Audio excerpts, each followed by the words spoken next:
Incredible flavours, even better stories. One pour, 10 minutes. Aussie bourbon lovers sharing bourbon with Australia.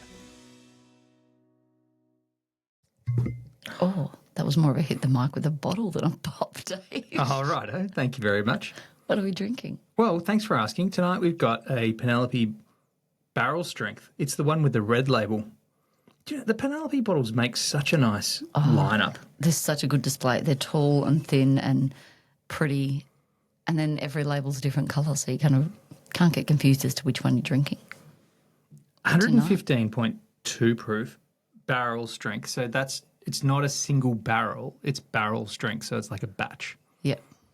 of that. Of The that red proof. Penelope. Cheers. We do get a good sound from our Glencairn glasses. You do.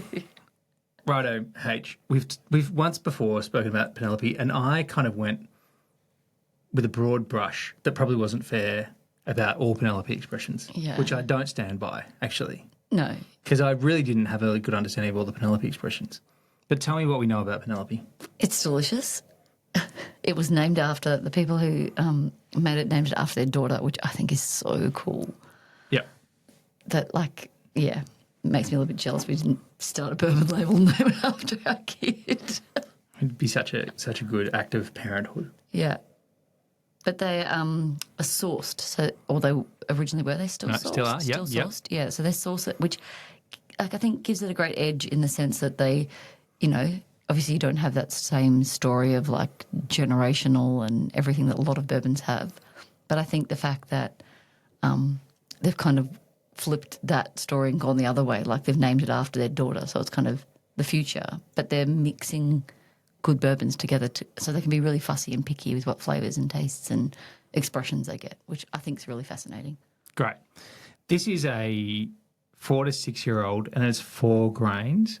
So kind of, I don't know if it's infamous, but like in the bourbon world, Penelope was a brand that came from MGP. Yep. Indiana's big kind of distillery that makes a distillate for lots and lots of different labels. Penelope kind of made that. And then MGP, the MGP group, brought it back. I don't know if it's exactly the MGP company, but they now own it. So Penelope is now owned by the company who had originally been selling the whiskey to them. Because the brand's been so successful. And it's been huge here in Australia, actually. Well, I find it more like, as in it's an easier drink to me. When I was like getting into bourbon, some of them were like a bit much and you were like, whoa, that, you know, didn't feel like you could. Whereas Penelope, it was just an easy drink. It was delicious and easy to drink, like lighter is probably the word I'd use. But this is giving me really good dessert. It's interesting. While you were putting the kids to bed, I did a thing where I did a little bit of reading about it because Penelope has so many different expressions and because they choose from so many different barrels, and so many different mash bills and stuff, they can do huge different number of variations and expressions and stuff. Yep. They can do a lot of different stuff. And somewhere I'd read that barrel strength is just a stronger version of their 4 grain, which is the white label. Oh, okay. But it's not because You're going to give us actual facts.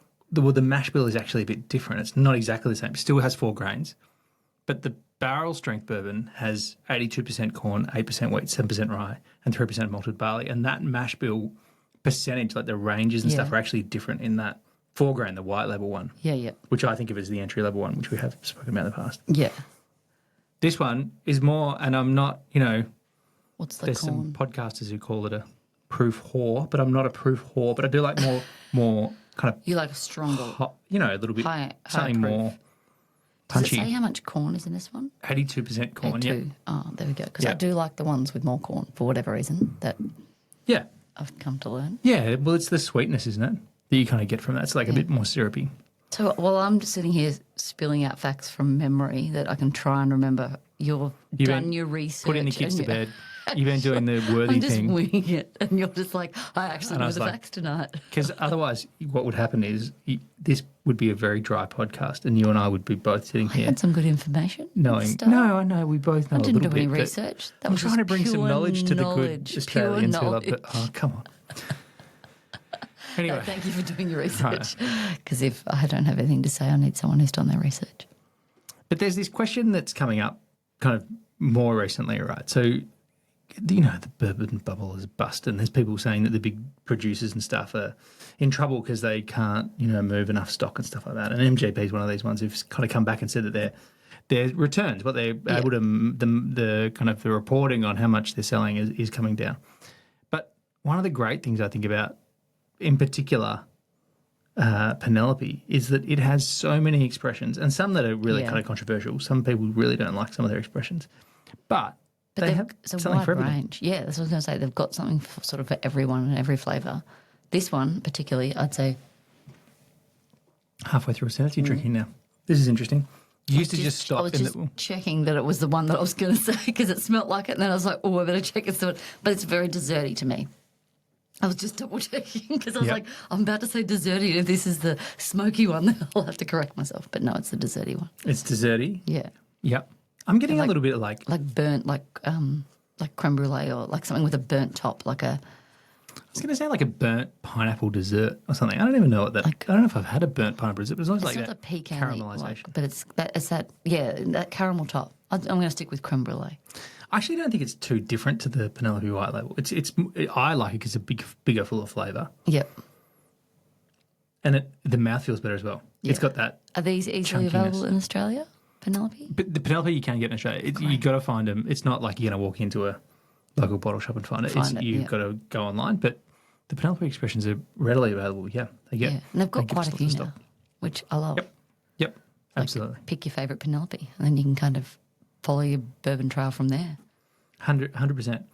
If I said to you, I was going to give you, you could choose. You could only have one pour. One is barrel strength, so it's like actually, you can choose from 3. Here we go. Okay. You can choose from a barrel strength, so it's a vatted but at the full proof, so it's at the full proof that it was in the barrel. These are all Penelopes. I'm saying across any whiskey. Oh, that's too hard. No, let's try it. You can have it barrel proof, so or barrel strength. You can have a single barrel, so it's like a lucky dip. Yeah. But, theoretically, I picked a good one. Or you can have like a central expression, so like something that's down at 45% or 40% that the distiller's gone, this is our best, this is the one. We're going to make it consistently awesome forever. Well, the last one would be Maker's Mark. Well, no, that could be anything. It could be a Michter's bourbon, it could be a Old Forester, it could be Buffalo Trace, it could be an Eagle Rare, it could be any of these, right? But, I don't know, Dave. No, I'm not saying that. I mean, it's completely agnostic. You can get single barrels and you can get barrel strength of almost all of these. But in terms of like a strength? A strength? Well, barrel strength, I suppose, and single barrel are going to be roughly the same. I do like a good single barrel, but that's kind of contradictory to the fact that I enjoy drinking Penelope because they're the lowest strengths. Yeah, I suppose. See why it's tricky to answer. Because, if I was to have one last pour of bourbon, I'd it's go not a single... death row. We're not, haven't been I'd go sentenced. like a single barrel of something delicious. Yeah. Because it's good when they've made a single barrel. Well... But having said that, Penelope, it's kind of like you can't fail. Find the expression of it you like because they've got a nice range and they've really picked and worked out the flavours they want to bring through in each one. Okay. Let's go to the big ones. Yeah. You can choose a Buffalo Trace, a Michter's, a Maker's Mark, an Old Forester, and an Elijah Craig, or a Penelope. So, to me, Penelope's the most crafty of these expressions, right? I could have listed a whole bunch of others, right? It depends on the moment. You're not going to get a straight answer. You're not going to... No, because if it's not too cold an evening. If it's a cold evening, I'm sitting in front of the fire. I want a Michter's or a. Do you want a Michter's because Andrew and Dan said they wanted to be on our Dan will couch? come and join us. Yes, or a Maker's, or I don't know. If I feel like a dessert, I want an Old Forester or a Blanton's Gold, something that's really delicious. But if I'm just kind of, I don't know. Weekend, Penelope's kind of like my, what will I have tonight? I'll always kind of start on a Penelope because it's always going to be delicious and it's light enough to kind of start on. That's kind of... I need to get more bottles of Penelope for this selection because I feel like I don't have enough for you. Well, I feel like I start on a Penelope and then I'm now I feel like dessert and go to an Old Forester or go to a Blanton's or a Eagle Rare or a, you know, many of the other ones that I like. And it's one of the things we love about bourbon, right? Because It really I depends enjoy on Penelope, but I love how much you love it, so that you can have that and I can have some others. Well, yeah, when I'm drinking the Penelope, I always make you drink the ones that I really don't like. The ones Which that- I really do like. So Yeah. here's to that. Enjoy Yeah. bourbon how you like it. Cheers. Thanks for listening. Make sure you're connected with us on TikTok, Instagram and YouTube, and stay connected with us by clicking subscribe on your favourite podcast app.